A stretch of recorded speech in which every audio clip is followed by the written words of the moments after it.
Bah, du coup, il sert à quoi ton compte Instagram?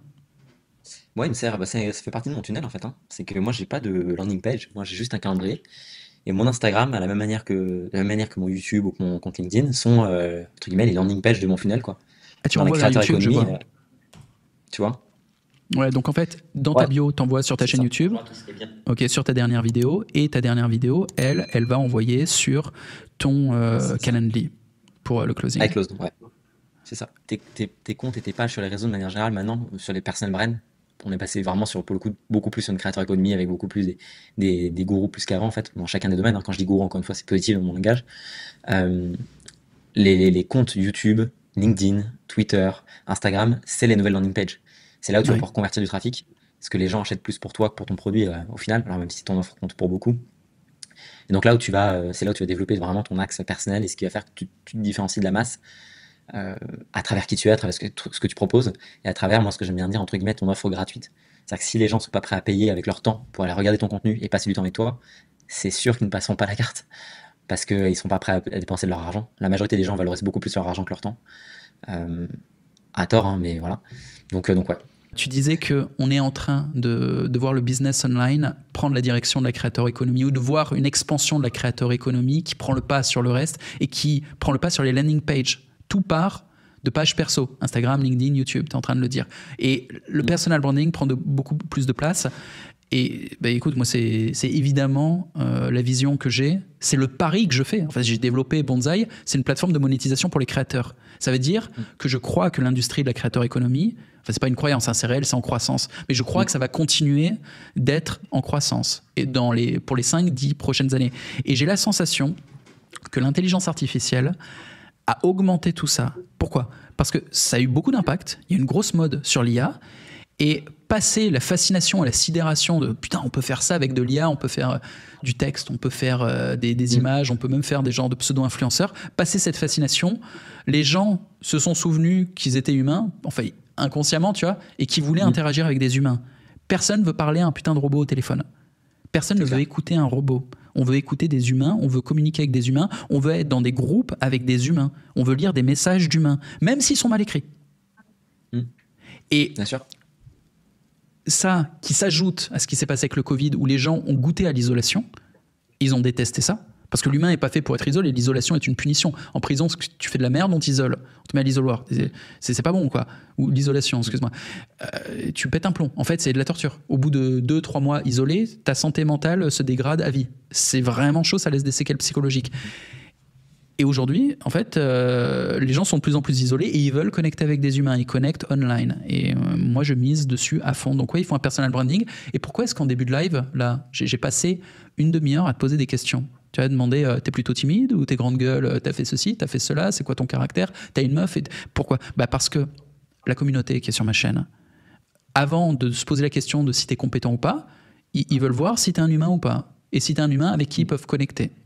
C'est le plus important. Derrière, s'ils peuvent connecter et qu'en plus, tu as une compétence sur laquelle tu peux montrer de l'autorité, ok, t'es leur gars, c'est bon, ils vont te faire confiance et ils vont avoir du plaisir à interagir avec toi.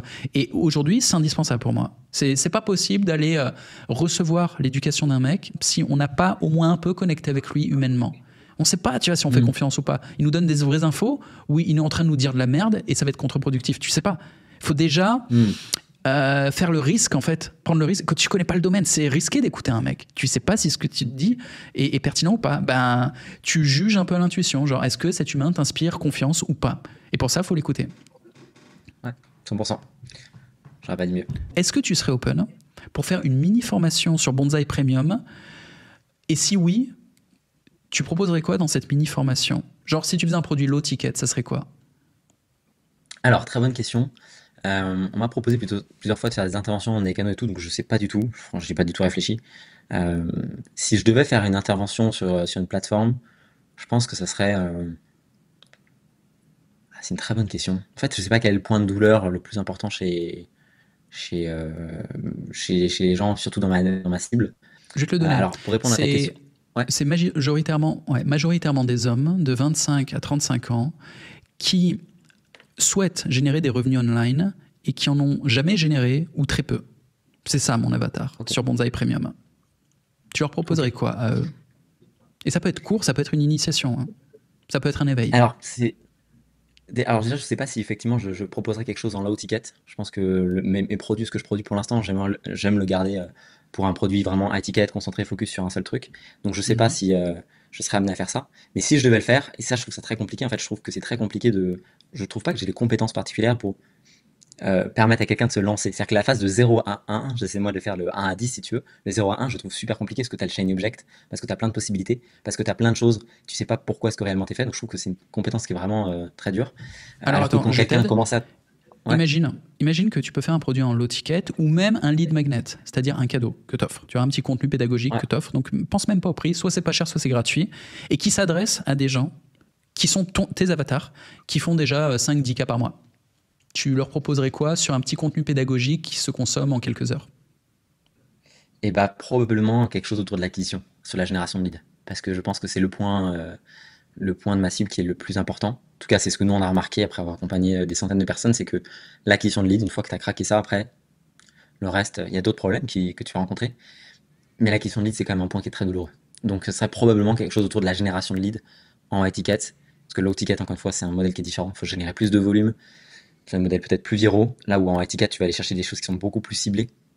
Donc c'est des manières de contacter, de rentrer en contact avec la cible beaucoup plus différentes. Donc ce serait probablement sur la génération de leads. Ok, génération de leads pour distribuer du high ticket. Ouais. Salut et bienvenue sur Skillflix, le Netflix de la réussite. Toutes les compétences pour réussir ton business en ligne. Montage vidéo, design, copywriting, tous les réseaux sociaux, YouTube, Instagram, TikTok, Twitter, il y a même LinkedIn. Les plus grands experts français. Lohan LV, il est aujourd'hui le leader de la plus grosse communauté de youtubeurs en France. Il va t'expliquer comment te lancer et percer rapidement sur YouTube. Alex Callan, les plus grands entrepreneurs online, tels que Yomi Denzel, ont fait appel à lui. Au total, il a généré plus de 37 millions d'euros de ventes pour ses clients. Moi-même, Jean-Marie Corda, créateur de contenu depuis 15 ans et CEO de la plateforme, je suis un spécialiste de la creator economy. Quel que soit ton business en ligne, je vais t'apprendre les rouages du personal branding et de la création de contenu pour que tu puisses te développer sur les réseaux. Et en plus de ça, d'autres experts sur tout un tas de domaines, immobilier, intelligence artificielle, Web3, profitent de Skillflix. C'est une offre exceptionnelle à un prix dérisoire pour accéder à toutes les connaissances ainsi qu'à la communauté d'entraide, afin de te développer et de développer ton business à plein potentiel. À tout de suite, je te retrouve de l'autre côté.